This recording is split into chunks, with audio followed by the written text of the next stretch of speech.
Hi guys and welcome back to the channel Deepak Yadav Education. Welcome to the daily current affairs of 21 of October 2021। तो guys आज है तारीख 21 अक्टूबर 2021 और है Thursday. आज की तारीख से जितने भी मोस्ट इंपॉर्टेंट करंट अफेयर्स बनेंगे उन सभी करंट अफेयर्स को हम लोग डिटेल में डिस्कस करेंगे। नाउ बढ़ते हैं आगे, एक बार देख लेते हैं कौन कौन से आर्टिकल्स का डिस्कशन करना है आज के इस वीडियो में। सबसे पहला आर्टिकल बहुत इंपॉर्टेंट होगा, हम बात करेंगे ई वेस्ट जनरेशन के बारे में। अब ये चर्चा में क्यों है, क्योंकि हाल ही में इंटरनेशनल ई वेस्ट डे को ऑब्जर्व किया गया 14 अक्टूबर को। तो हम डिस्कस करेंगे यहाँ पर कि ई वेस्ट एग्जैक्टली क्या होता है, ग्लोबल सिनेरियो में ई वेस्ट को लेकर क्या प्रॉब्लम्स देखने को मिलेंगी, भारत के अंदर आज के टाइम पर ई वेस्ट को लेकर क्या प्रॉब्लम्स हैं, क्या ऐसे सोल्यूशंस हो सकते हैं। तो ये सारी चीज़ें हम लोग यहाँ पर क्लियर करने वाले हैं। साथ ही साथ ये भी मैं आपको बता देता हूँ कि आज के जो बहुत सारे आर्टिकल्स हैं वो एनवायरमेंट के पॉइंट ऑफ व्यू से इंपॉर्टेंट होने वाले हैं। साथ ही साथ एक चीज़ और ध्यान रखना, ये जो डेली करंट अफेयर का वीडियो है ये डेली मॉर्निंग में 5 बजे अपलोड हो जाता है और यहाँ पर हम लोग डेली बेसिस पर कुछ आर्टिकल्स डिस्कस करते हैं जो कि यूपीएससी और स्टेट पीएससी के पॉइंट ऑफ व्यू से इंपॉर्टेंट होते हैं। और जितने भी आर्टिकल डिस्कस करते हैं इनको इतना ज़्यादा डिटेल में देखते हैं कि इनके रिगार्डिंग अगर कोई भी क्वेश्चन आता है प्रीलिम्स या मेन्स में तो उनको आप लोग ईजिली सॉल्व कर पाओगे। उसके बाद नेक्स्ट आर्टिकल में हम डिस्कशन करेंगे क्लाइमेट फाइनेंस को लेकर। देखो, क्लाइमेट चेंज को टैकल करने के लिए कुछ यहाँ पर फाइनेंस लगता है, कुछ पैसा लगता है, तो इसके बारे में डिस्कशन करेंगे। इस आर्टिकल के अंदर बहुत सारी बॉडीज़ के बारे में चर्चा हुई हुई है। साथ ही साथ जो प्रिंसिपल्स ऑफ क्लाइमेट फाइनेंस होता है, मतलब इसके क्या सिद्धांत होते हैं उसके बारे में डिस्कशन करेंगे। मतलब इंपॉर्टेंट कॉन्सेप्ट्स आपको इस वीडियो के अंदर जानने को मिलने वाले हैं। फिर उसके बाद थर्ड आर्टिकल में हम बात करेंगे वर्ल्ड फूड डे 2021 के बारे में। देखो, वर्ल्ड फूड डे के बारे में तो नहीं पूछा जाएगा कि किस दिन ऑब्जर्व किया जाता है, ऐसी चीज़ें नहीं पूछी जाएंगी। यहाँ पर हम लोग बात करेंगे इंडिया के अंदर फूड को लेकर क्या सिनेरियो है, क्योंकि हमारे सिलेबस के अंदर जीएस पेपर 3 में एक टॉपिक है फूड सिक्योरिटी का, उसके पॉइंट ऑफ व्यू से ये आर्टिकल इंपॉर्टेंट होगा। उसके बाद एक आर्टिकल हम लोग डिस्कस करेंगे, अनियन की एक नई स्पीशी मिली है, नई प्रजाति मिली है, डिस्कस करेंगे उसका नाम क्या है प्लस उसके क्या फीचर्स हैं, भारत के अंदर कहाँ कहाँ पर पाई जाती है, उसके बारे में भी डिस्कशन हम लोग यहाँ पर करने वाले हैं। देन उसके बाद एक आर्टिकल चर्चा में है प्राइस स्टेबलाइजेशन फंड। ये इकोनॉमी का एक कॉन्सेप्ट है, इसको हम लोग सीखेंगे। सरकार यहाँ पर प्राइस स्टेबलाइजेशन फंड को बोल रही है कि इस फंड की मदद से आज के टाइम पर अनियन और पटेटो यानी कि प्याज आलू के जो दाम है वो नहीं बढ़े हैं, ऐसा यहाँ पर सरकार का कहना है। उसके बाद नेक्स्ट आर्टिकल में डिस्कस करेंगे अर्थ शॉर्ट प्राइस 2021 के बारे में। देखो, एक प्राइस दिया गया है, दिल्ली का एक एंटरप्रेन्योर है, एक लड़का है जिसको ये प्राइस मिला है। उस लड़के ने बहुत ज़्यादा बेहतरीन काम किया। डिस्कस करेंगे इस प्राइस के बारे में, साथ ही साथ उसने क्या करके दिखाया है जिस बेसिस पर यह प्राइस मिला है, तो उसको भी हम लोग यहाँ पर देखने वाले हैं। फिर उसके बाद एक आर्टिकल चर्चा में है, नीति आयोग ने लॉन्च किया है geospatial energy map of India को। तो डिस्कस करेंगे हम लोग इस मैप की क्या है खासियत, जियो स्पेशल टेक्नोलॉजी क्या होती है, जीआईएस टेक्नोलॉजी क्या होती है, बहुत सारे इंपॉर्टेंट टर्म्स आपको यहाँ पर जानने को मिलने वाली है। तो बढ़ते हैं आगे बढ़ने से पहले गाइस, अगर आप लोगों को इस लेक्चर का पीडीएफ चाहिए तो नीचे डिस्क्रिप्शन बॉक्स में आप सभी लोगों को टेलीग्राम का लिंक दिया गया है, वहां से जाकर आप लोग इस लेक्चर के पीडीएफ को डाउनलोड कर सकते हो। और ये है मेरी Instagram ID Deepak Yadav education, चाहो तो यहाँ पर फॉलो कर लेना। अपनी जितनी भी क्वेरीज है मुझसे आप लोग यहाँ पर पूछ सकते हो। बाय द वे, दोनों ही चीज़ों का लिंक आपको नीचे डिस्क्रिप्शन बॉक्स में मिल जाएगा। साथ ही साथ यहाँ तक पहुँच गए हो तो यार वीडियो को लाइक ज़रूर कर देना, 1 सेकंड भी नहीं लगेगा वीडियो को लाइक करने में और आप यहाँ पर मुझे सपोर्ट दिखा सकते हो। तो आज का आपका टारगेट है 1K लाइक का, तो 1K लाइक प्लस यहाँ पर आपको क्रॉस करने हैं, जैसा आप लोग डेली बेसिस पर इतना सपोर्ट मुझे दिखाते हो। साथ ही साथ देखो, इस वीडियो को ध्यान से सुनना है, जैसा मैं डेली बेसिस पर बोलता हूँ। ध्यान से सुनने से फ़ायदा ये होगा क्योंकि मैंने यहाँ पर इस वीडियो के लास्ट में क्विज़ लगा रखा है कुछ इस तरह से। तो अगर आप लोग वीडियो को अच्छे से सुन लोगे तो इस क्विज़ को बहुत आराम से अटेम्प्ट कर पाओगे। इससे आपको सारे आर्टिकल्स क्रिस्टल क्लियर हुए हैं या नहीं हुए हैं ये आपको पता चल जाएगा। ओके, फिर हम लोग करेंगे रिवीजन, क्योंकि आपको मालूम होगा हमारे इस सीरीज़ का रिवीजन एक बहुत इंपॉर्टेंट पार्ट है। हम लोग डेली बेसिस पर आर्टिकल्स का डिस्कशन करते हैं, साथ ही साथ जो प्रीवियस डे का करंट अफेयर होता है उसका रिवीजन भी करते हैं। जैसे कि हमने कल जो भी आर्टिकल डिस्कस किए हैं उसका रिवीजन करेंगे हम लोग। बहुत सारी क्वेश्चंस मैं आप लोगों से पूछूंगा रिवीजन के दौरान, उसका आंसर आप लोगों को नीचे कॉमेंट सेक्शन में देना है। पहला आर्टिकल हमने कल डिस्कस किया था, ईरान और सऊदी अरेबिया के जो रिलेशंस हैं वो वापस से इंप्रूव होते हुए नजर आ रहे हैं, नॉर्मल करने की बात की गई है। अब क्यों बात की गई है, देखो यहाँ पर क्या है ना, इन दोनों के रिलेशंस अगर हम इनका हिस्टोरिकल बैकग्राउंड देखें तो बहुत खराब है, हमेशा इन दोनों के बीच में डिस्प्यूट रहा है। तो अब यहाँ पर रिलेशंस इंप्रूव हो रहे हैं। मैंने आपको डिटेल में समझाया, इसका पूरा इतिहास समझाया, आर्टिकल बहुत लंबा चौड़ा है, यहाँ पर डेफिनेटली मैं सारी चीज़ें कवर नहीं करूँगा। यहाँ पर सिर्फ और सिर्फ मैं एक रिवीजन करवा रहा हूँ, आपसे क्वेश्चन पूछ रहा हूँ कि आपको चीज़ें क्लियर हुई हैं कल या नहीं हुई हैं। तो यहाँ पे आपको बताना है ईरान और सऊदी अरेबिया के जो रिलेशंस हैं वो अगर अच्छे होते हैं तो इसका इम्पैक्ट क्या पड़ेगा। ओके, उसके बाद नेक्स्ट आर्टिकल कल हमने डिस्कस किया था हाइपरसोनिक टेक्नोलॉजी के बारे में। कल मैंने आपको ये आर्टिकल बहुत डिटेल में समझाया था, एयरप्लेन कैसे उड़ता है, क्या टेक्नोलॉजी उसमें लगती है, टर्बोजेट की मदद से एयरप्लेन उड़ता है, टर्बोजेट क्या होता है, राम जेट क्या होता है और स्क्रैम जेट क्या होता है, ये सारी चीज़ें कल ही मैंने आप लोगों को बहुत ज़्यादा डिटेल में समझाई है, इसको जाकर एक बार देख सकते हो। लेकिन ये चर्चा में क्यों है आर्टिकल, क्योंकि यहाँ पर बोला यह जा रहा है कि चाइना ने एक हाइपरसोनिक टेक्नोलॉजी, हाइपरसोनिक मिसाइल को लॉन्च किया है। तो यहाँ पर उस मिसाइल का आप लोग नीचे नाम बता सकते हो। उसके बाद नेक्स्ट आर्टिकल हमने डिस्कस किया था कि 7 नए पब्लिक सेक्टर अंडरटेकिंग्स को बनाया गया है। आपको मालूम होगा जो ऑर्डिनेंस फैक्ट्री बोर्ड है इसको डिसॉल्व किया गया, लगभग 40-41 फैक्ट्रीज हैं, इनको डिसॉल्व किया गया। डिसॉल्व करने के बाद 7 नई कंपनीज खड़ी कर दी है सरकार ने। ये 7 नई कंपनीज क्या करेंगी, जो डिफेंस प्रोडक्ट होता है उस डिफेंस प्रोडक्ट को एक तरीके से उसको प्रोड्यूस करेंगी, जो डिफेंस इक्विपमेंट्स है उनको प्रोड्यूस करने में मदद करेंगी और भारत को डिफेंस सेक्टर में सेल्फ रिलायंट बनाने का मदद करेंगी। तो नीचे कमेंट सेक्शन में आप लोग एक चीज़ का आंसर बताना, जो ऑर्डिनेंस फैक्ट्री बोर्ड है इसका हेडक्वार्टर कहाँ पर है। और उसके बाद नेक्स्ट आर्टिकल में हमने कल डिस्कशन किया था कि इंटरनेशनल एनर्जी एजेंसी ने भारत को इनवाइट किया, भारत से बोला कि आ जाओ और इंटरनेशनल एनर्जी एजेंसी का एक फुल मेंबर बन जाओ। तो नीचे कमेंट सेक्शन में आप बताना कि इंटरनेशनल एनर्जी एजेंसी के अंदर टोटल कितने मेंबर्स हैं। प्लस एक क्वेश्चन और है, देखो अगर किसी को मेंबर बनना हो आईईए का तो उसके लिए क्या रिक्वायरमेंट है, नीचे कमेंट सेक्शन में आप लोग इसके बारे में बताना। फिर उसके बाद कल हमने ये कॉन्सेप्ट क्लियर नहीं किया था, आज इसको हम लोग देखने वाले हैं, इसको हम आज कवर करेंगे। उसके बाद एक आर्टिकल हमने कल डिस्कस किया था एक्सरसाइज मित्र शक्ति के बारे में। आप लोग नीचे कमेंट सेक्शन में बता सकते हो ये जो अभ्यास है मित्र शक्ति ये कौन कौन सी कंट्रीज के बीच में कंडक्ट किया गया है। तो बढ़ते हैं आगे, स्टार्ट करेंगे आज का डिस्कशन। आज का सबसे पहला आर्टिकल एनवायरमेंट के पॉइंट ऑफ व्यू से इंपॉर्टेंट है और एनवायरमेंट आता है हमारा जीएस पेपर 3 के अंदर। बात करेंगे ई वेस्ट जनरेशन के बारे में। देखो पहले सबसे पहली चीज आपको क्लियर करनी होगी, ये ई वेस्ट एग्जैक्टली क्या होता है। यहां पर आप देख पा रहे होंगे इलेक्ट्रॉनिक प्रोडक्ट्स हैं, मोबाइल हो गया, मोबाइल फोन हो गया, कंप्यूटर हो गया, लैपटॉप हो गया, ये जो भी चीज़ें हमारे इलेक्ट्रॉनिक गैजेट्स हैं ये अगर खराब हो जाते हैं हम लोग क्या करते हैं, इनको फेंक देते हैं। अब फेंकने के बाद क्या है, इनके अंदर बहुत सारी टॉक्सिक चीज़ें हैं, बहुत सारी हैजार्डस चीज़ें हैं जो कि हमारे एनवायरमेंट के लिए खतरनाक हैं। तो हम लोग यहाँ पर इसी के बारे में बात करेंगे कि आज के टाइम पर ये जो ई वेस्ट है, ये जो कूड़ा करकट है, ये लगातार बढ़ता हुआ नजर आ रहा है और इसको हम लोग अच्छे से मैनेज नहीं कर पा रहे हैं। ठीक है, तो ये आर्टिकल में समझाया गया है। आर्टिकल चर्चा में क्यों है, तो डाउन टू अर्थ का ये आर्टिकल आप लोग देख पाओगे और डाउन टू अर्थ एक one of the most important source है हमारे यूपीएससी करंट अफेयर के लिए। अब यहां पर बोला गया कि हाल ही में इंटरनेशनल एनर्जी वेस्ट डे को यहां पर ऑब्जर्व किया गया है। कब ऑब्जर्व किया गया, 14 अक्टूबर को। लगभग साल 2018 से लगातार हम लोग इस दिन को 14 अक्टूबर में ही ऑब्जर्व कर रहे हैं। देखो ध्यान से छोटी छोटी चीजों को ध्यान से मेमोराइज करते हुए चलना, क्योंकि तभी आप लोग आगे लास्ट में क्विज को सॉल्व कर पाओगे।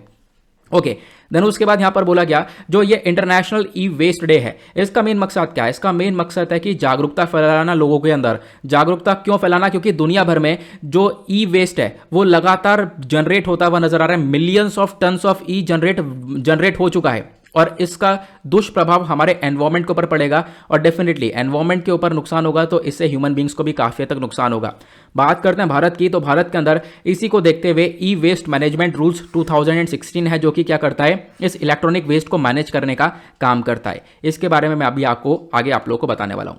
अब बात करेंगे इंटरनेशनल ई वेस्ट डे के बारे में, कुछ और चीजें। देखो यहां पर यूनाइटेड नेशन का एक रिपोर्ट है। यूनाइटेड नेशन ने बताया साल 2021 में बोला यह जा रहा है कि हर एक व्यक्ति लगभग 7.6 केजी तक ई वेस्ट जनरेट कर रहा है और करेगा पूरे साल 2021 के अंदर। और इससे अगर हम दुनिया भर का जनरेशन देखें तो दुनिया भर के अंदर 57.4 million tons of e waste generate हो जाएगा। तो आप कह सकते हो आज के टाइम पर दुनिया में इतना ज़्यादा ई वेस्ट जनरेशन हो रहा है और इतना वेस्ट जनरेट होगा तो ये कहाँ जाएगा, क्योंकि प्रॉपर्ली मैनेज तो हो नहीं पा रहा है। अगर आप देखो 57.4 million tons of e waste generate हुआ, लेकिन इसमें से मैनेज कितना करा गया, तो इसमें से सिर्फ और सिर्फ इस टोटल अमाउंट का 17.4% मैनेज किया गया है। इसको अच्छे से रिसाइकिल किया गया है, इसको कलेक्ट किया गया है। तो हम लोग जनरेट ज़्यादा कर रहे हैं और इसको मैनेज कम कर पा रहे हैं और यही आने वाले टाइम पर एक और नई प्रॉब्लम बनकर निकल कर आ सकता है हम लोगों के लिए।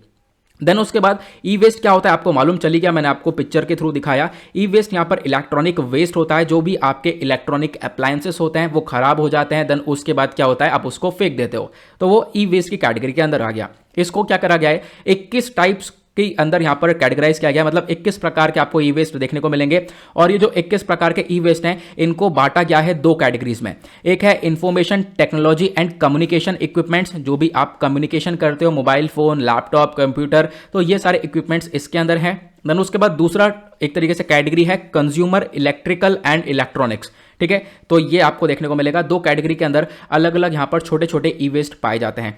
यहाँ पर कुछ इतनी खास चीज़ें नहीं है, यहाँ पर आप ध्यान रखोगे तो भी चलेगा, ध्यान नहीं रखोगे तो भी यहाँ पर चलेगा, लेकिन यहाँ पर ये चीज़ के ऊपर फोकस रखना है। भारत के अंदर जो लॉ है वो है मैनेज ई वेस्ट करके, ठीक है। यहाँ पर आप कह सकते हो मतलब ई वेस्ट को मैनेज करने के लिए यहाँ पर भारत एक रूल्स एंड रेगुलेशंस लेकर आया था। वो कौन सा था? ई वेस्ट मैनेजमेंट रूल्स 2016। इसको एक तरीके से प्रॉपरली वर्किंग के अंदर लाया गया साल 2017 में। इसका मेन काम क्या है? इसका मेन काम है ई वेस्ट को कलेक्ट करना और कलेक्ट कर रिसाइकिल कर देना, जिससे कि यहाँ पर नुकसान ना हो।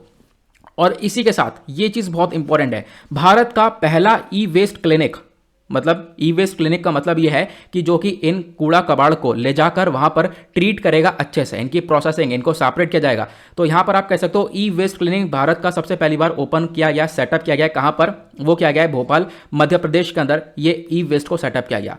ये आप लोगों को ध्यान रखना है। नाउ अब ई वेस्ट जनरेशन के बारे में बात करें तो मैंने आपको बताया कि दुनिया भर के अंदर इस साल का, मतलब सिर्फ और सिर्फ इस साल 2021 का जो डेटा है वो ये बताता है 57.4 मिलियन टन तक का आपको ये ई वेस्ट जनरेशन देखने को मिलेगा। और इतना जो ये वेस्ट जनरेट हुआ है ना, ये चाइना की जो दीवार है, ग्रेट वॉल ऑफ चाइना, चीन की दीवार है, उससे भी ज़्यादा भारी है।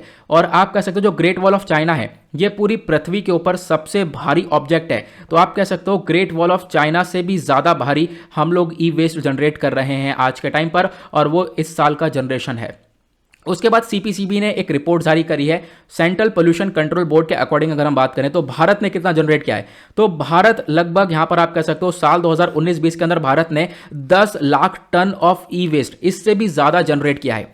तो आप समझ सकते हो भारत के अंदर भी अगर हम बात करें सेपरेटली तो बहुत ज्यादा ई वेस्ट जनरेट हुआ है, ठीक है। अगर इसे कंपेयर करें पिछले कुछ सालों में तो ये और बढ़ता हुआ नजर आ रहा है। 2017-18 में 7 लाख टन था, लेकिन 2019-20 में ये 10 लाख टन हो चुका है। होगा क्या? अगर आप लोग यहां पर ई वेस्ट को अच्छे से मैनेज नहीं करोगे तो फिर ये ई वेस्ट इंसान को उठा के फेंकने वाला है डस्टबिन के अंदर, क्योंकि इसके अंदर बहुत सारी प्रॉब्लम्स देखने को मिलती हैं। इसके अंदर से बहुत सारी टॉक्सिक केमिकल्स, हैजार्डस चीजें हैं जो एनवायरमेंट के लिए नुकसानदायक हैं। अब क्वेश्चन ये उठता है कि ई वेस्ट को मैनेज करने के लिए क्या क्या चैलेंजेस हैं, क्या क्या दिक्कतें देखने को मिलती है। सबसे पहली बात, लेस इन्वॉल्वमेंट ऑफ पीपल। देखो पीपल का इतना इन्वॉल्वमेंट ही नहीं है। होता क्या है, इलेक्ट्रॉनिक डिवाइस खराब हुआ, उसको आप रिसाइकिल नहीं कर पाते हो, ठीक है। क्या है, आप लोग उसको रिसाइकिल करते नहीं हो, सोचते हो कि यार अभी सही करेंगे फिर खराब हो जाएगा, खत्म, फेंक दो इसे। इससे अच्छा तो फेंक दिया जाता है, और इससे क्या होता है, यहाँ पर ई वेस्ट जनरेट होता हुआ नजर आता है। और इसी चीज को देखते हुए आपको मालूम होगा हाल ही में राइट टू रिपेयर को यहां पर बहुत सारी कंट्रीज ने अनाउंस किया है।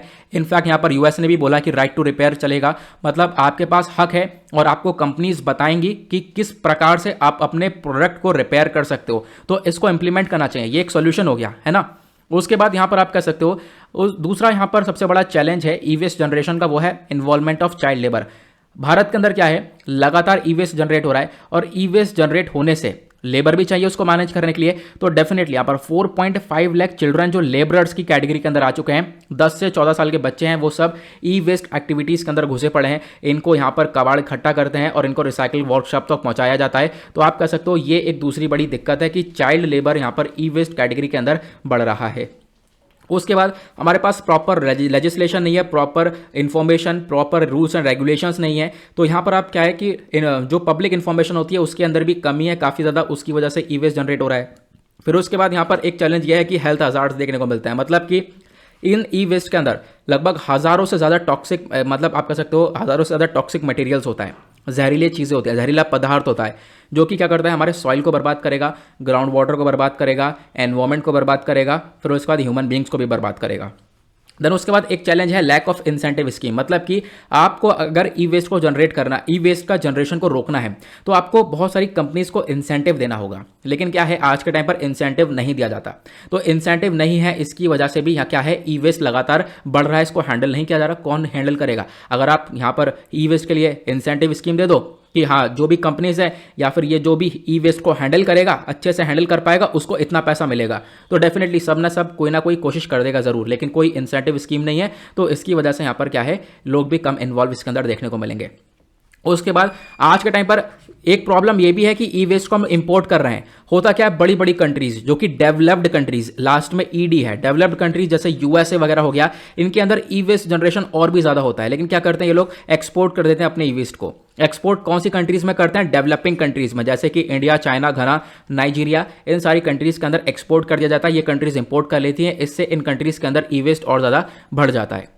ओके फिर उसके बाद बोला गया जो भी आपके पास अथॉरिटीज हैं जो कि ई वेस्ट को देखती हैं, उनके अंदर जो कोऑर्डिनेशन होना चाहिए वो अच्छा कोऑर्डिनेशन नहीं है, आपस में मिलकर वो काम नहीं करती हैं, एक प्रॉब्लम ये भी है। उसके बाद एक ये भी देखने को मिलता है, मान लो आपका कंप्यूटर खराब हो गया, कंप्यूटर खराब होने के बाद आप उसको फेंक रहे हो, ठीक है, आपने उसको रिसाइकिल नहीं किया, आपने उसे फेंक दिया है, तो उसके अंदर कुछ सेंसिटिव पर्सनल इन्फॉर्मेशन भी हो सकती है, बैंक अकाउंट डिटेल्स भी हो सकते हैं।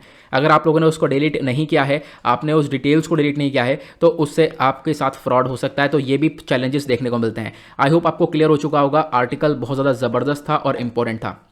आगे बढ़ेंगे नेक्स्ट आर्टिकल की तरफ। नेक्स्ट आर्टिकल अगेन एनवायरमेंट के सेक्शन का है। यहाँ पे बात की गई है क्लाइमेट फाइनेंस के बारे में। तो क्या क्यों है चर्चा में, द हिंदू का आर्टिकल आप लोगों को दिख पा रहा होगा नीचे। तो यूएस और इंडिया ने मिलकर मिनिस्ट्रियल डायलॉग रखा है और इन्होंने क्लाइमेट फाइनेंस के ऊपर पूरा का पूरा फोकस रखा। हाल ही में जो हमारी फाइनेंस मिनिस्टर हैं निर्मला सीतारमण जी, इन्होंने यहाँ पर क्या करा, मीटिंग करी। इन्होंने यहाँ पर मिला है किससे, आप कह सकते हो जो यूएस के और इंडिया के, सॉरी यहाँ पर ये मिलकर आई हैं यूएस काउंटर पार्ट से, और ये 8th मिनिस्ट्रियल मीटिंग थी, 8वीं मीटिंग थी। इसके अंदर डिस्कशन किया गया है यूएस इंडिया इकोनॉमिक और फाइनेंशियल पार्टनरशिप के बारे में। साथ ही साथ इस मीटिंग का एक मेजर हाईलाइट ये है कि इन्होंने मिलकर डिस्कस किया है क्लाइमेट फाइनेंस को बारे में। मतलब कि जो आज के टाइम पर क्लाइमेट चेंज है, क्लाइमेट चेंज को लेकर प्रॉब्लम्स देखने को मिलती है, तो यहाँ पर आप कह सकते हो कि ये इसको लेकर, मतलब क्लाइमेट चेंज को टैकल करने के लिए, क्लाइमेट चेंज को कम करने के लिए, ग्लोबल वार्मिंग को टैकल करने के लिए कुछ फाइनेंस अनाउंस कर दिया जाए। तो उस क्लाइमेट फाइनेंस के बारे में डिस्कशन किया गया इंडिया और यूएस के थ्रू। तो ये इसके यहाँ पर बताया गया। नाउ अगर हम बात करें जो क्लाइमेट फाइनेंस एग्जैक्टली क्या होता है, तो क्लाइमेट फाइनेंस का मतलब है यहाँ पर लोकल, नेशनल या फिर ट्रांसनेशनल फाइनेंसिंग। मतलब कि कोई पब्लिक, प्राइवेट या कोई ऑल्टरनेटिव सोर्स, कुछ भी, किसी भी तरह से पैसा को रेज कर दिया जाए और उस पैसे से क्या किया जाएगा, हम लोग क्लाइमेट चेंज को एड्रेस करेंगे। क्लाइमेट चेंज का एग्जैक्टली मतलब आज के टाइम पर ग्लोबल वार्मिंग देखने को मिलती है, गर्मी लगातार बढ़ रही है, इसको कम करना होगा, क्लाइमेट चेंज को टैकल करना होगा। तो क्लाइमेट चेंज को टैकल करने के लिए यहाँ पर जो पैसा रेज किया जाएगा उसको हम लोग क्लाइमेट फाइनेंस बोलेंगे। ओके, तो यहाँ पर क्लाइमेट फाइनेंस क्या काम करेगा, सपोर्ट करेगा टू मिटिगेट और अडेप्टेशन ऑफ एक्शंस। मतलब कि यहाँ पर मिटिगेशन करना, मतलब जो क्लाइमेट चेंज के रिगार्डिंग जो भी चीज़ें बढ़ रही हैं उसको कम करना, क्लाइमेट चेंज को टैकल करना, प्लस यहाँ पर कुछ नए नए एक्शंस उठाना, नए नए एक्शंस को अडॉप्ट करना जिससे हम लोग क्लाइमेट चेंज को टैकल कर पाएं। इस वजह से ये पैसा रेज किया जाता है। सिंपल। क्लाइमेट फाइनेंस की क्या जरूरत है, जरूरत इसीलिए है कि हम लोग अपने पोल्यूशन को कम कर सकें, क्लाइमेट को एक तरीके से स्टेबल बना सकते हैं, प्लस उसके बाद जो एमिशंस हो रहा है दुनिया भर में, उस एमिशंस को हम लोग रिड्यूस कर सकें, कम से कम कर सकें। ठीक है। उसके बाद यहां पर क्या बोला गया, देन उसके बाद बोला कि देखो ये क्लाइमेट फाइनेंस बहुत ज़्यादा इंपॉर्टेंट है, इक्वली इंपॉर्टेंट है कि आप लोग इसको अडॉप्ट करो। प्लस उसके बाद यहाँ पर आप क्लाइमेट चेंज जो भी देखने को मिल रहा है उसका जो इम्पैक्ट पड़ रहा है आज के टाइम पर, वो बहुत बुरा इम्पैक्ट है, उसको टैकल किया जा सके। अब यहाँ पर आपको ध्यान देना होगा क्लाइमेट फाइनेंस और UNFCCC के बारे में। UNFCCC क्या है, यह है United nation framework convention on climate change. तो यहाँ पर क्लाइमेट फाइनेंस को और ज़्यादा अच्छे से फैसिलिटेट करने के लिए ये बॉडी आपको देखने को मिलेगी। ठीक है, तो इस बॉडी ने एस्टेब्लिश किया था फाइनेंशियल मैकेनिज्म, मतलब कि इसी बॉडी ने यहाँ पर शुरुआत करी थी कि यहाँ कुछ इस प्रकार का पैसा रेज करना चाहिए जो डेवलपिंग कंट्रीज हैं। आज के टाइम पर कुछ कंट्रीज है जो कि जहाँ पर डेवलपमेंट चल रहा है, तो वहाँ पर पैसा लगाओ और वहाँ पर पैसा प्रोवाइड करवाओ उन कंट्रीज को, ताकि वो कंट्रीज क्लाइमेट चेंज की प्रॉब्लम से छूट सकें। ठीक है, तो यहाँ पर उसके लिए पैसा रेज करने की बात की गई है। देन उसके बाद यहाँ पे बोला गया इसके लिए हम क्या क्या कर सकते हैं, हमने क्या क्या किया है एग्जैक्टली। तो सबसे पहली बात, हमने क्योतो प्रोटोकॉल के अंडर में कुछ एडेप्टेशन फंड लाया था। आपको मालूम होगा इसका मेन मकसद क्या है, देखो इसका मेन मकसद है कि जो क्योतो प्रोटोकॉल है इसका मेन मकसद है कि फाइनेंस करना कुछ कॉन्क्रीट प्रोजेक्ट्स को, कुछ पैसा लगाना। ठीक है, आप कह सकते हो जो वल्नरेबल कम्युनिटीज़ होती है, जो कम्युनिटीज़ जो कि काफ़ी बुरी तरह से अफेक्टेड है डेवलपिंग कंट्रीज़ के अंदर, डेवलपिंग कंट्रीज़ जैसे कि भारत हो गया, चाइना हो गया, इन सब के अंदर बहुत सारे लोग अफेक्टेड हैं। ठीक है, तो यहाँ पर उन लोगों के रिगार्डिंग यहाँ पर ये पैसा लगाया जाए, ये यहाँ पे बोला गया है। तो क्योतो प्रोटोकॉल के अंदर यहाँ पे कुछ पैसा अनाउंस किया गया था और पैसा वो क्या करा जाएगा, क्लाइमेट चेंज के क्लाइमेट चेंज के सुधार के लिए यहाँ पर वो पैसा लगाया जाएगा। उसी प्रकार से एक और फंड अनाउंस किया गया था, green climate fund. Green climate fund को एस्टेब्लिश किया गया था 2010 के अंदर, और इंडिया यहाँ पर पुश करता है इसको। जो भी रिचर कंट्रीज है, जो कि अमीर कंट्रीज हैं, वो यहाँ पर ज़्यादा से ज़्यादा फंड निकालें, ज़्यादा से ज़्यादा फंड निकालकर डेवलपिंग कंट्री, जो गरीब कंट्रीज हैं, उनके पास पहुँचाएं। ठीक है। उसके बाद यहाँ पर एक तीसरा कॉन्सेप्ट है, वो है ग्लोबल एनवायरमेंट फंड। जो ग्लोबल एनवायरमेंट फंड है, इसको भी बहुत पहले एस्टेब्लिश किया गया था, लगभग आप कह सकते हो कि बहुत पहले आ चुका है 1994 के टाइम पर। और इसका भी मेन फोकस ये है कि हम लोग फाइनेंशियली काफ़ी हद तक इन्वेस्टमेंट करें क्लीन एनर्जी के अंडर और क्लाइमेट चेंज को टैकल करें। तो ये आपको ध्यान रखना है। जो ग्लोबल एनवायरमेंट फंड है, ये अपने साथ दो और फंड्स को मेंटेन करके चलता है। एक है स्पेशल क्लाइमेट चेंज फंड और दूसरा है लीस्ट डेवलप्ड कंट्रीज फंड। ये पूरा सब कुछ आप इस चार्ट में कवर कर पाओगे। तो ये जो UNFCCC है, इसका फाइनेंशियल मैकेनिज्म क्या है? इसने अलग अलग कमिटी बनाई। कमिटी ने यहाँ पर ग्रीन क्लाइमेट फंड बनाया, फिर उसका अडेप्टेशन फंड बनाया, ग्रीन एनवायरमेंट फंड बनाया। ग्रीन एनवायरमेंट फंड के अंदर दो और फंड आते हैं, ये आप देख पाओगे। ये सारे फंड किस लिए हैं? ये सारे फंड इसलिए रेज किए जाते हैं ताकि हम लोग क्लाइमेट चेंज वाली प्रॉब्लम को टैकल कर पाएं, गर्मी जो बढ़ रही है उसको टैकल कर पाएं, हम जो टेम्परेचर के रिगार्डिंग जो पूरी प्रॉब्लम्स क्रिएट हो रही है उसको टैकल कर पाएं। तो उसके लिए यहां पर ये फंड रिलीज किया जाता है। सिंपल। अब देखो इंडिया के अंदर क्लाइमेट फाइनेंसिंग के लिए कौन कौन से स्टेप्स देखने को मिलेंगे। तो सबसे पहला स्टेप उठाया गया है national adaptation fund for climate change. इसको बनाया गया था 2015 में। इस फंड को बनाया गया और इस फंड में भी क्लाइमेट चेंज को टैकल करने के लिए ये फंड दिया जाता है। उसके बाद एक फंड बनाया गया था भारत के अंदर, नेशनल क्लीन एनर्जी फंड। इसका भी मेन मकसद है कि हम लोग क्लीन एनर्जी को प्रमोट करें। उसके बाद एक बनाया गया था नेशनल अडेप्टेशन फंड। इसको एस्टेब्लिश किया गया था 2014 में। यहां पर बोला था हम लोग 100 करोड़ रुपए का एम रखेंगे, 100 करोड़ रुपए प्रोवाइड करवाएंगे जहां पर क्लाइमेट चेंज को टैकल किया जाएगा। और जो नेशनल अडेप्टेशन फंड है ना, इसको कौन ऑपरेट करता है? ये आता है ministry of environment, forest and climate change के अंडर में। ओके। अब देखो यहां पर आपको ध्यान रखना है, यहां पर कुछ चीजें आती, कुछ सिद्धांत आते हैं, कुछ प्रिंसिपल्स होते हैं क्लाइमेट फाइनेंस के। वो प्रिंसिपल्स क्या होते हैं? मतलब कुछ सिद्धांत होते हैं जिसके बेसिस पर आप लोग यहाँ पर कभी भी कोई भी क्लाइमेट चेंज हो रहा है तो उसके रिगार्डिंग पैसा रेज कर सकते हो। वो प्रिंसिपल सिद्धांत या फिर सिद्धांत क्या है? सबसे पहला पॉल्यूटर पेज। इसका मतलब क्या है? इसका मतलब है मान लो जो कंट्री सबसे ज़्यादा पोल्यूशन कर रही है वो ही यहाँ पर पैसा देगी। मतलब सबसे ज़्यादा जो कंट्री पॉल्यूशन कर रही है वो यहाँ पर सबसे ज़्यादा पैसा रेज करेगी। पहला सिद्धांत तो ये होता है क्लाइमेट फाइनेंसिंग का। दूसरा क्या होता है? यहां पर जो इसको बोला गया है common but differentiated responsibility and respective capability. यहां पर ये भी एक प्रिंसिपल है। इसमें क्या बोला जाता है? देखो अलग अलग सबकी कैपेबिलिटीज हैं, अलग अलग रिस्पॉन्सिबिलिटीज हैं हर एक कंट्रीज की। तो यहां पर इस चीज को एक्सेप्ट करते हुए यहां पर क्लाइमेट चेंज को टैकल किया जाता है। उसके बाद एक है एडिशनलिटी। एडिशनलिटी के अंदर क्या है? यहाँ पर एक और सिद्धांत है जो कि बोलता है जो क्लाइमेट फाइनेंस है वो एडिशनल कैटेगरी के अंदर होना चाहिए। वो एक अलग से अमाउंट होना चाहिए जो कि यहाँ पर इन्वेस्टमेंट किया जा सकता है पब्लिक सेक्टर के थ्रू, प्राइवेट सेक्टर के थ्रू, और यहाँ पर उस इन्वेस्टमेंट के थ्रू हम लोग क्लाइमेट चेंज से लड़ सकते हैं। उसके बाद यहाँ पर एक और सिद्धांत है वो है एडिक्वेसी एंड प्रिकॉशन। मतलब कि आप कुछ प्रिकॉशनरी मेजर्स ले सकते हो। मतलब क्लाइमेट चेंज बुरी हालत होने से पहले ही आप लोग कुछ फंड अनाउंस कर सकते हो और इन चीज़ों को मिनिमाइज कर सकते हो, कम से कम कर सकते हो। उसके बाद होता है एक प्रेडिक्टेबिलिटी। प्रेडिक्टेबिलिटी का मतलब यह है जो क्लाइमेट फाइनेंस है उसको प्रेडिक्टेबल होना चाहिए।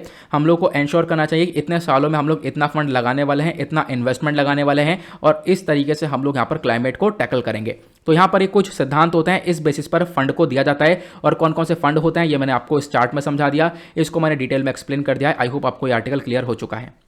आगे बढ़ेंगे अगले आर्टिकल की तरफ। नेक्स्ट आर्टिकल फूड सिक्योरिटी के पर्सपेक्टिव से इंपॉर्टेंट है और फूड सिक्योरिटी आता है जीएस पेपर 3 के अंदर। तो अभी हाल ही में वर्ल्ड फूड डे को ऑब्जर्व किया गया है। कब ऑब्जर्व किया गया? तो वर्ल्ड फूड डे को ऑब्जर्व किया गया है 16 अक्टूबर 2021 में। अब की बार का थीम क्या है? तो याद रखना 2021 का थीम है आवर एक्शन आवर फ्यूचर। तो इसके बारे में ध्यान रख सकते हो। Our action our future, better production, better nutrition, a better environment and better life. तो ये आपको ध्यान रखना है। हमारी एक्शन है, हमारा भविष्य है।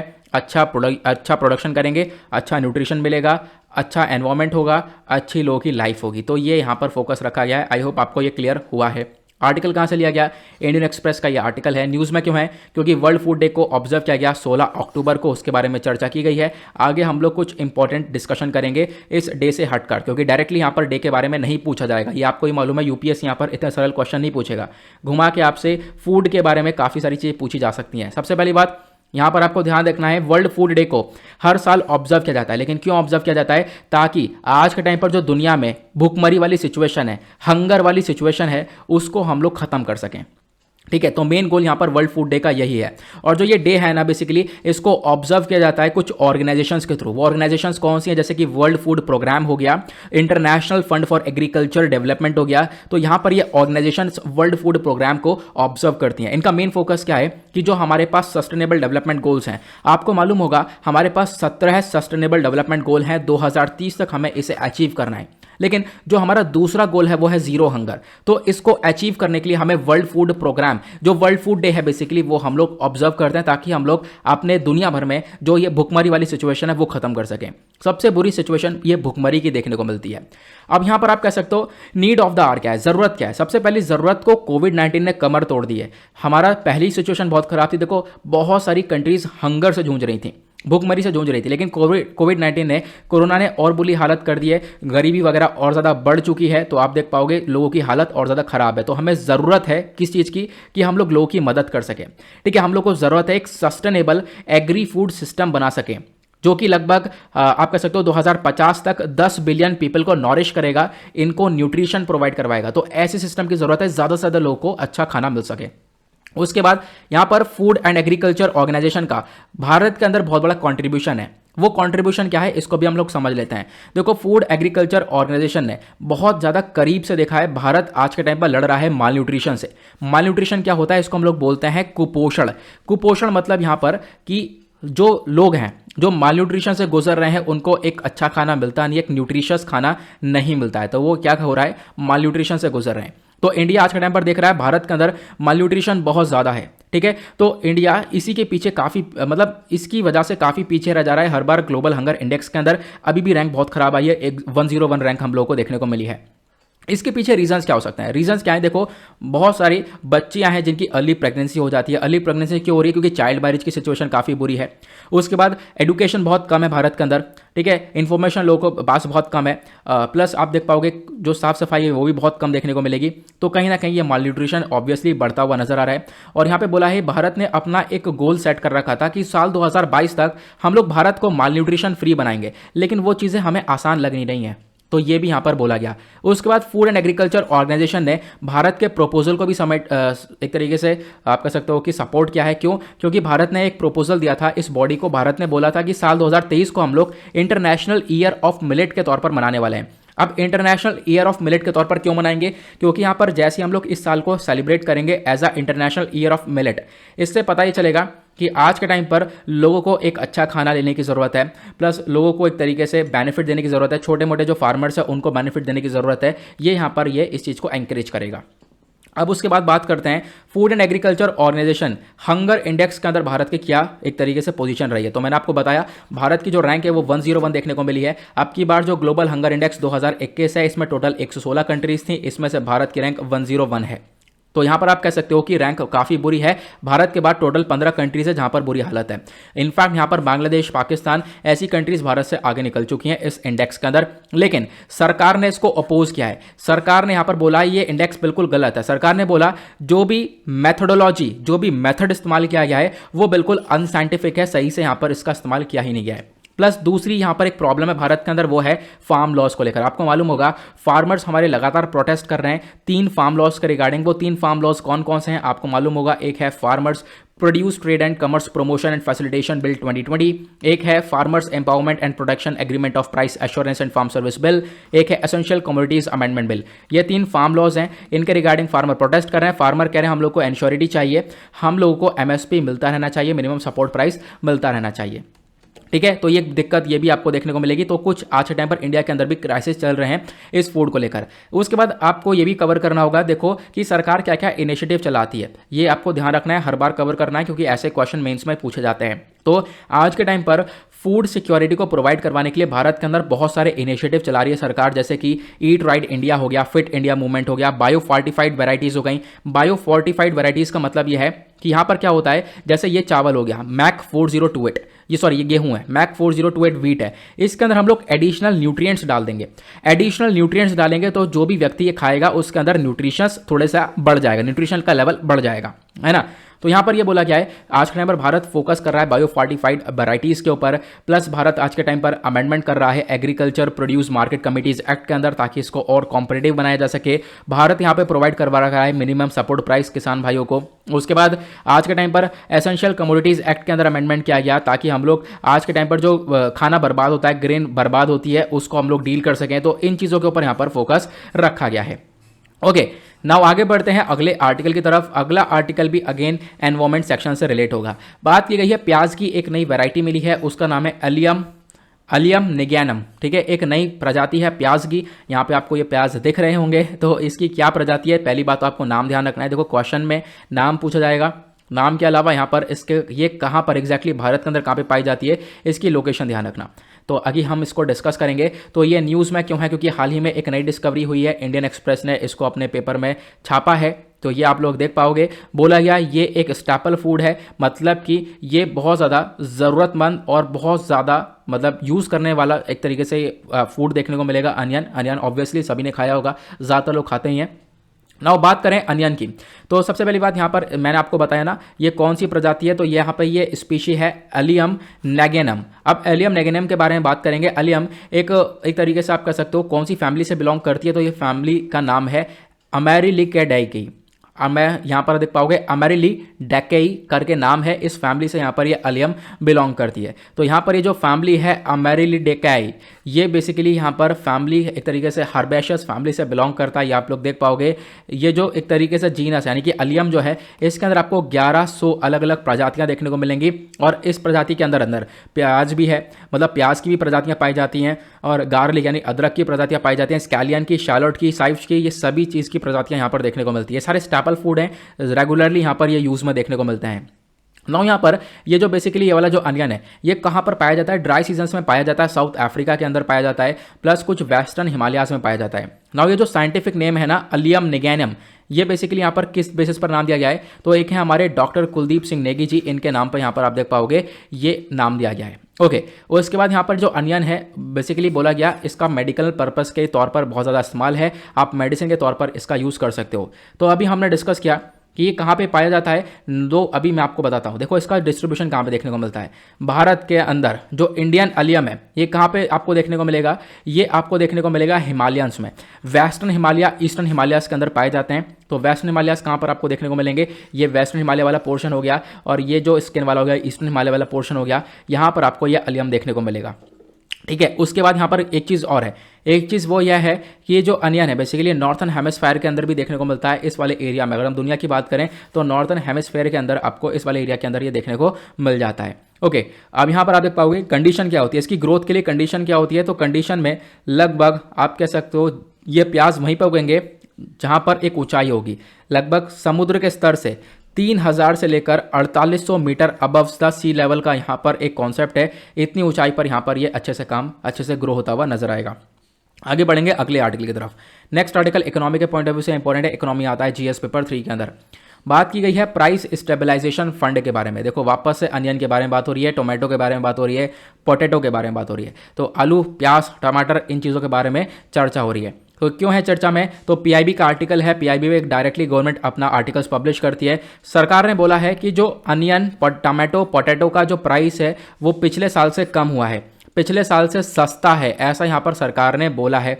सरकार ने यहाँ पर ऐसा क्यों बोला? सरकार ने बोला देखो सस्ता इसीलिए है क्योंकि हम लोगों ने प्राइस स्टेबलाइजेशन फंड को बहुत पहले ही बना लिया था। अब इसके अंदर क्या होता है ये हमें समझना है। देखो प्राइस स्टेबलाइजेशन फंड को बनाया गया था 2014-15 के अंदर। ये एक ऐसा फंड है जहां पर क्या होता है, कमोडिटी के प्राइसेस को आप कह सकते हो यहाँ पर स्टेबलाइज किया जा सकता है। मान लो यहाँ पर कोई प्रोडक्ट है, कोई प्याज हो गया, तो आज के टाइम पर इसके रेट बढ़ने चाहिए, लेकिन यहाँ पर इसको स्टेबलाइज कर लिया है। वो कैसे किया है? तो यहाँ पर सरकार क्या करती है, सरकार ने यहाँ पर बहुत सारा स्टॉक में मामला खरीद लिया, स्टॉक में बहुत सारा प्रोडक्ट खरीद लिया और फार्मर से खरीदा, फार्मर्स को इसके बदले में पैसा मिल गया, और जब जब यहाँ पर इसकी कमी देखने को मिली तो सरकार ने इसको रिलीज़ किया है। तो ये आप देख पाओगे इस प्रकार से यहाँ पर ये एक तरीके से प्राइस स्टेबलाइजेशन फंड को रिलीज़ कर दिया जाता है, उस स्टॉक को रिलीज़ कर दिया जाता है। तो ये है यहाँ पर कॉन्सेप्ट। तो सरकार स्टॉक में खरीद लेती है, बफर स्टॉक में खरीद लेती है, भरपूर मात्रा में गोदाम में स्टोर कर लेती है, फिर उसका जब क्राइसिस होता है वहाँ पर निकाला जा सकता है, ये आप देख पाओगे। उसके बदले में सरकार फार्मर्स को भी एक अच्छा पैसा मिल जाता है। नाउ यहाँ पर 2-3 चीज़ें आपको ध्यान रखनी है प्राइस स्टेबलाइजेशन फंड के बारे में। प्राइस स्टेबलाइजेशन फंड जो ये स्कीम है बेसिकली ये कहीं ना कहीं एडवांसमेंट प्रोवाइड करवाती है, इंटरेस्ट फ्री लोन्स भी देती है, किसको, स्टेट गवर्नमेंट्स को देती है, यूनियन टेरिटरीज को देती है, सेंट्रल एजेंसीज को भी देती है। ठीक है, उसके बाद बहुत इंपॉर्टेंट लाइन, ये एक तरीके से प्राइस स्टेबलाइजेशन फंड स्कीम को ट्रांसफर कर दिया गया है ministry of agriculture farmers welfare से ट्रांसफर कर दिया गया है ministry of consumer affair food and public distribution के अंदर। तो आपको ध्यान रखना है, ठीक है। तो इसके बारे में ध्यान रखना है, जो ये एक तरीके से फंड होता है प्राइस स्टेबलाइजेशन के अंदर वो सेंट्रल मैनेज करती है, सेंट्रली मैनेज करा जाता है यहाँ पर प्राइस स्टेबलाइजेशन फंड। तो ये आपको ध्यान रखना है। ओके, आगे बढ़ेंगे नेक्स्ट आर्टिकल की तरफ। अगला आर्टिकल अगेन एनवायरमेंट के पर्सपेक्टिव से इंपॉर्टेंट है। यहाँ पे चर्चा की गई है अर्थ शॉर्ट प्राइस 2021 के बारे में। तो अभी यहाँ पर ये अर्थ शॉर्ट प्राइस दिया गया भारत का, यहाँ पर ये यूथ देखने को मिलेगा जिसको यहाँ पर ये प्राइज़ मिला है। तो यहाँ पर आर्टिकल आप देख पाओगे इंडियन एक्सप्रेस का है, हम डिस्कस करेंगे इस प्राइस के बारे में। तो भारत से कौन सा व्यक्ति है, विद्युत मोहन। विद्युत मोहन एक दिल्ली बेस्ड एंटरप्रेन्योर है, इसने यहाँ पर ये प्राइज़ जीता है साल 2021 वाला। क्यों? क्योंकि इस लड़के ने यहाँ पर एक टेक्नोलॉजी डेवलप करी है। उस टेक्नोलॉजी के अंदर क्या बोला गया, जो एग्रीकल्चर वेस्ट है, जो एग्रीकल्चर के अंदर बहुत सारा वेस्ट निकलता है, उस वेस्ट से हम लोग फ्यूल को क्रिएट कर सकते हैं। तो ये टेक्नोलॉजी यहाँ पर डेवलप करी है, इस बेसिस पर इस लड़के को यहाँ पर ये अर्थ शॉर्ट प्राइस मिला है। यहाँ पर ये व्यक्ति आप देख पाओगे, यहाँ पर क्या है, इस व्यक्ति का नाम आया है प्रिंस विलियम अर्थ शॉर्ट प्राइज विनर्स के अंदर। तो ये आप लोग देख पा रहे हो, विद्युत मोहन यहाँ पर नाम है। क्या डेवलप किया गया है, टकचर। ठीक है, टकचर यहाँ पर एक तरीके से डेवलप करा गया है। ये यहाँ पर जो वेस्ट होता है उसको एक तरीके से एक प्रोडक्टिव वे में यूज़ किया जा सकता है। नाउ पहले हम लोग इस अवार्ड के बारे में डिस्कस करेंगे। अवार्ड बहुत इंपॉर्टेंट पॉइंट हो जाता है। तो बेसिकली यहाँ पर एक अवार्ड है जिसको बनाया गया था Prince William and royal foundation के थ्रू। ये आपको ध्यान देना है, इस अवार्ड को किसने बनाया है, प्रिंस विलियम और रॉयल फाउंडेशन ने यहाँ पर इस अवार्ड को बनाया है। और साथ ही साथ यहाँ पर एक हिस्टोरियन है डेविड एटनबरो, इन्होंने भी यहाँ पे बनाया है। और स्टार्टिंग में जो सर डेविड एटनबरो थे, इन्होंने आप कह सकते हो इनको सम्मानित किया गया था इंदिरा गांधी पीस प्राइज 2019 के थ्रू। तो ये आपको ध्यान रखना है। और साथ ही साथ ये जो अवार्ड है इसको 2020-21 के अंदर एस्टेब्लिश किया गया है। ये पहले कुछ ऐसे साल है जहां पर क्या किया गया है, ये अवार्ड दिया गया है। ठीक है, यहाँ पर ये जो अवार्ड है बेसिकली यहाँ पे डिसाइड किया गया कि आने वाले सालों में 2021 और 2030 तक यहाँ पर ये अवार्ड देने वाले हैं। कुछ 5 फाइनलिस्ट को यहाँ पर ये अवार्ड मिलेंगे। और यहाँ पर ये बोला गया, और वो अवार्ड क्यों मिलेगा, जो भी व्यक्ति एक बहुत अच्छा सोल्यूशन लेकर आएगा। सोल्यूशन किस चीज़ को लेकर, क्लाइमेट क्राइसिस को टैकल करने के लिए जो भी व्यक्ति एक अच्छा सोल्यूशन लेकर आएगा उसको ये अवार्ड मिल जाएगा। ठीक है, तो यहाँ पर आप कह सकते हो ये इस अवार्ड के अंदर क्या दिया जाता है, 1 मिलियन यूरो तक का ये अमाउंट मिलता है। ये प्राइज़ यहाँ पर दिया जाता है। जो भी विनर होगा उसको कौन चूज करेगा, अर्थ शॉर्ट प्राइस काउंसिल चूज करेगा। ये आपको ध्यान रखना है। अब यहाँ पर मैंने आपको बताया 5 लोगों को चूज करेंगे, 5 फाइनलिस्ट को यहाँ पर ये ऑनर करेंगे। तो जो ये जितने भी 5 विनर्स होंगे, हर साल यहाँ पर जो 5 विनर्स होंगे वो अलग अलग कैटेगरीज से होंगे, जैसे restoration and protection of nature, air cleanliness को लेकर क्या काम किया जा रहा है, ओशन रिवाइवल को लेकर क्या काम किया जा रहा है, वेस्ट फ्री लिविंग को लेकर। हर एक कैटेगरी में जो अच्छा काम करेगा, हर एक कैटेगरी से एक एक व्यक्ति को यहाँ पर चूज किया जाएगा। ओके, तो अभी यहाँ पर इस व्यक्ति को चूज किया गया, ये आप लोगों को पता चल गया होगा, ये मैंने आप लोगों को समझा दिया है। अब इस प्राइस के लिए एलिजिबिलिटी क्या होती है, देखो एलिजिबिलिटी कुछ नहीं है। यहाँ पर ये प्राइज अवार्ड किया जाएगा किसी भी इंडिविजुअल को, किसी भी टीम, किसी भी कोलेब्रेशन को, scientist, activist, economist, community project leader, government, banks, business, cities, countries, कोई भी हो जो भी एक अच्छा काम कर सकता है, आ जाओ। ठीक है, ऑब्जेक्टिव्स की बात करें तो इसका ऑब्जेक्टिव क्या, मेन ऑब्जेक्टिव है कि यहाँ पर अर्थ का जो एनवायरमेंटल प्रॉब्लम्स है, पृथ्वी के अंदर जो भी यहाँ पर हमारे पर्यावरण से लेकर दिक्कतें हैं, उनका हम लोग सॉल्यूशन लेकर आ सके। क्योंकि हर एक व्यक्ति ये अवार्ड पाने के चक्कर में एक नया नया सॉल्यूशन लेकर आएगा। प्लस इससे हम लोग एक तरीके से अपने प्लैनेट को रिपेयर कर सकते हैं आने वाले 10 सालों के अंदर। साथ ही साथ यहाँ पर ह्यूमन बींग्स के अंदर बहुत कुछ डेवलप होगा, ह्यूमन बींग्स काफ़ी आगे निकलेंगे एनवायरमेंट इश्यूज़ को टैकल करने के लिए। ओके, तो अर्थ शॉर्ट प्राइस 2021 के अंदर भारत का विनर मैंने आपको बता दिया। भारत का विनर कौन सी कैटेगरी में मिला है, मैंने आपको बताया ना, हर साल 5 कैटेगरी में चूज किया जाएगा। तो भारत का जो विनर है वो एयर क्लीनलीनेस की कैटेगरी में मिला है। तो क्लीन आवर एयर, टकचर यहाँ पर मतलब वो एक तरीके से आपको एक पोर्टेबल मशीन देखने को मिलेगी। ये मशीन क्या करेगी, एग्रीकल्चर वेस्ट को फर्टिलाइजर में कन्वर्ट कर देगी। ठीक है, फर्टिलाइजर में बदल देगी और इससे हम लोग बाकी फ्यूल फर्टिलाइजर बना सकते हैं। तो इस वजह से इस व्यक्ति को यहाँ पर यह अवार्ड मिला है। नाम क्या है, नाम ध्यान रखना, नाम है विद्युत मोहन। आगे बढ़ेंगे नेक्स्ट आर्टिकल की तरफ। अगला आर्टिकल एनवायरमेंट के पॉइंट ऑफ व्यू से इंपॉर्टेंट है। अगेन सारे आर्टिकल आज एनवायरमेंट के पॉइंट ऑफ व्यू से इंपॉर्टेंट है, क्या करें, एनवायरमेंट सेक्शन इंपॉर्टेंट हो जाता है। यहाँ पे बात की गई है geospatial energy map of India के बारे में। तो ये geospatial energy map of India को लॉन्च किया है नीति आयोग ने। यहाँ पर आप देख पाओगे ये पिक्चर रिलीज करी गई है। तो डिस्कस करेंगे इस मैप के बारे में। तो ये मैप आपको देखने को मिलेगा। इस मैप में भारत के अंदर कोल कहाँ है, डीजल कहाँ है, नेचुरल गैस कहाँ है, nuclear, hydro, pumped storage hydro कहाँ है, ये सारी चीज़ों का इंडिकेशन दिया है। ये जो मैप है, इसी मैप को रिलीज किया गया है। इस मैप में आप देख पाओगे सारे reserves, renewable energy power plants, coal reserves, petroleum and natural gas sectors, ये सारी चीज़ें इसी घिचुर पोचुर में मेंशन कर दी गई हैं। तो आप लोग यहाँ पे थोड़ा सा दबा दबा दिख रहा होगा, कोई बात नहीं, ये तो इसी मैप को यहाँ पर रिलीज़ किया है। ये है एनर्जी मैप ऑफ इंडिया। तो यहाँ पर मैंने आपको बताया इसको, ये जो geospatial energy map of India है, इसको किसने डेवलप किया? नीति आयोग ने डेवलप किया है। नीति आयोग ने भी कोलैबोरेशन करा, किसके साथ? इसरो के साथ, Indian space research organisation. ISRO के साथ कोलैबोरेशन करने के बाद यहाँ पर इसको डेवलप करा गया है। और आप कह सकते हो यहाँ पर क्या होगा, ये सारे कंट्री के एनर्जी सोर्सेज को एक ही पिक्चर में कलेक्ट करके देने वाला है। यहाँ पर सारे power plants, oil, gas, petroleum reserves, coal fields, coal blocks, सारी चीज़ें आपको एक ही मैप में देखने को मिल जाने वाली हैं। ठीक है, अब यहाँ पर क्या इस्तेमाल किया गया? देखो, ये मैप बनाया गया है ज्योग्राफिक इंफॉर्मेशन सिस्टम का इस्तेमाल करके। जीआईएस क्या है? जीआईएस एक कंप्यूटर सिस्टम है। कंप्यूटर सिस्टम यह एक ऐसा कंप्यूटर सिस्टम है जो कि क्या करता है, डेटा को कैप्चर करता है, स्टोर करता है, चेक करता है, चेक करने के बाद उन डेटा को सबको एक ही मैप के अंदर पुट डाउन कर देता है। ठीक है, तो अलग अलग डेटा को एक मैप में दिखाने की कोशिश की जाती है, तो वो सब किया जाता है ज्योग्राफिक इंफॉर्मेशन सिस्टम के थ्रू। ओके, तो ये आपको ध्यान रखना है। इससे क्या होगा, जो लोग हैं वो अच्छे से एनालाइज कर पाएंगे पैटर्न्स को। तो यहाँ पर ये एक तरीके से अच्छे से पैटर्न्स वगैरह भी दिखाता है। अब इसका इंपॉर्टेंस क्या है? देखो, इंपॉर्टेंस में अगर हम बात करें तो इसका मेन मकसद है कि भारत के अंदर सोर्सेस ऑफ एनर्जी को आइडेंटिफाई किया जा सके, कहाँ कहाँ पर हैं, ठीक है, ये पता लगाया जा सके। तो इसके लिए यहाँ पर ये देखने को मिलेगा। प्लस आपको देखने को मिलेगा अलग अलग जगह पर बहुत सारी एनर्जी के डेटा मिलता है, तो इन सब एनर्जी डेटा को एक ही जगह पर इंटीग्रेट कर दिया गया है। अब इससे हमें आसानी होगी, हम लोग पता लगा सकते हैं, हम लोग आराम से यहाँ पर इस चीज़ को टैकल कर सकते हैं, आराम से यहाँ पर हम लोग यहाँ पर ये डेटा यूज़ कर सकते हैं।